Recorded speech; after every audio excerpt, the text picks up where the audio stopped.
Fala, Rovai, o editorial do Fórum 11:30, queridas, queridos e querides. Hoje eu vou falar sobre algo que eu tenho, de alguma forma, tratado desde 2018, antes do Bolsonaro se eleger, na campanha de 18, que eu tenho retomado esse tema também aqui nos últimos meses, e que agora ganha força, ganha volume por conta de uma matéria publicada no site Metrópolis, que diz que Bolsonaro já tem um projeto para ampliação do número de ministros do Supremo de 11 para 15, que esse projeto já estaria na sua mesa e seria talvez um dos primeiros do seu novo governo, se ele vier a ser reeleito. Bom, antes de mais nada, quero dizer o seguinte: eu acredito muito pouco na reeleição de Bolsonaro.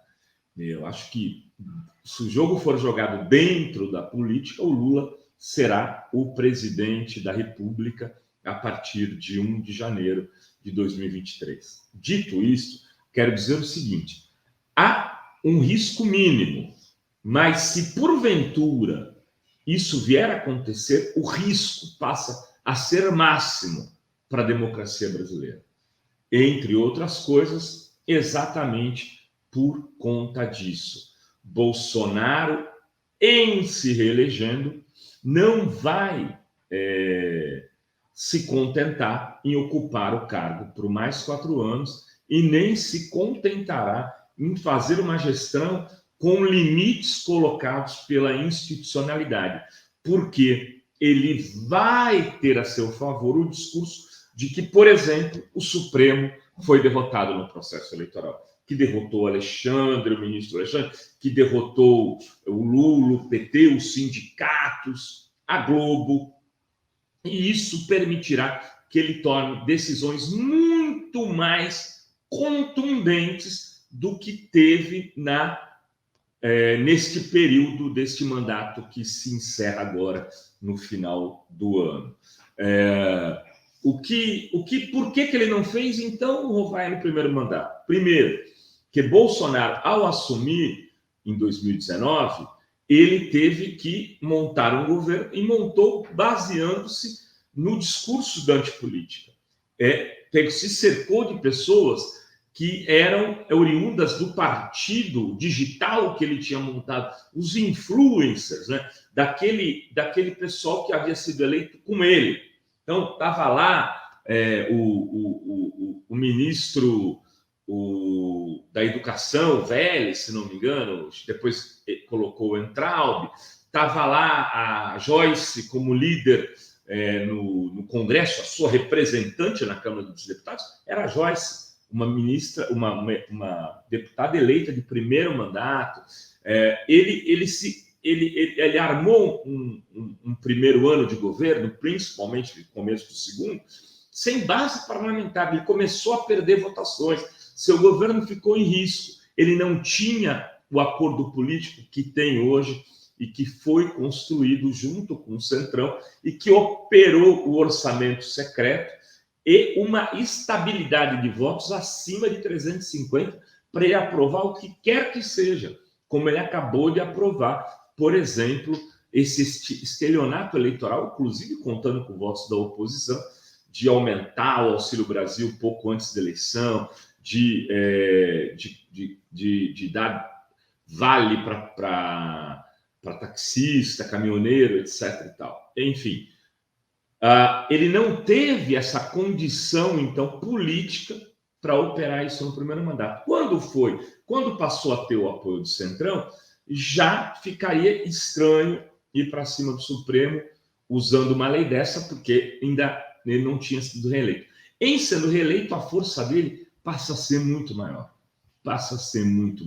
Até porque ele vai ter derrotado o Lula, que é a grande ameaça eleitoral, para o seu projeto ditatorial. Lula e o PT são os adversários que podem segurar a onda de Bolsonaro.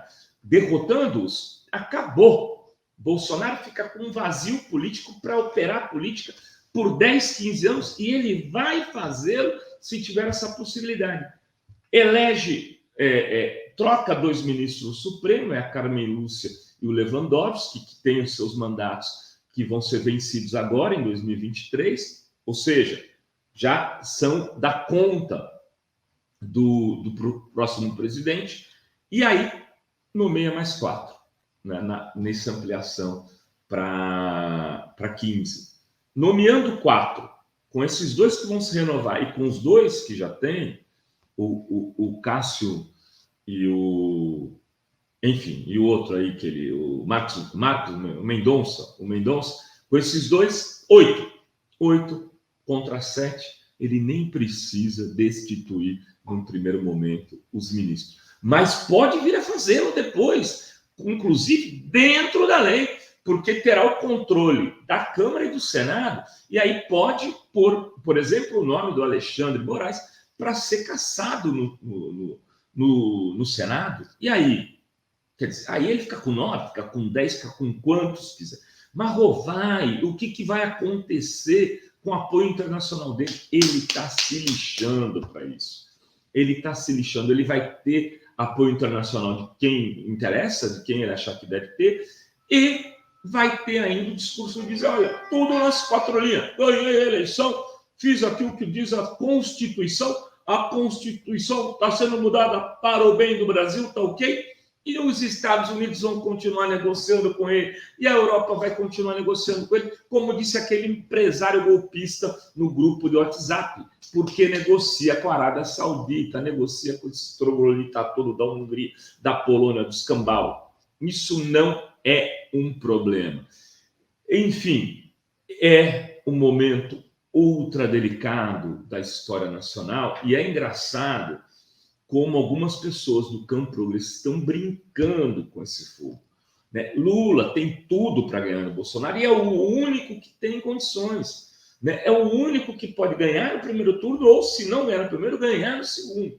Mas, evidentemente, que é preciso contar com o apoio do maior número de pessoas para acabar com essa loucura, com esse risco já agora em 2 de outubro. Marina Silva deu o recado.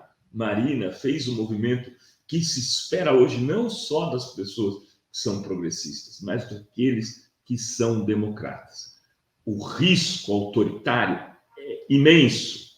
O risco de a gente entrar numa longa estrada de 15, 20 anos de um governo ditatorial hoje é altíssimo. Isso não, e esse risco a gente não pode correr. Enfim, era isso que tínhamos para hoje neste Fala Rovai. Beijos e beijos a todas, todos e todos.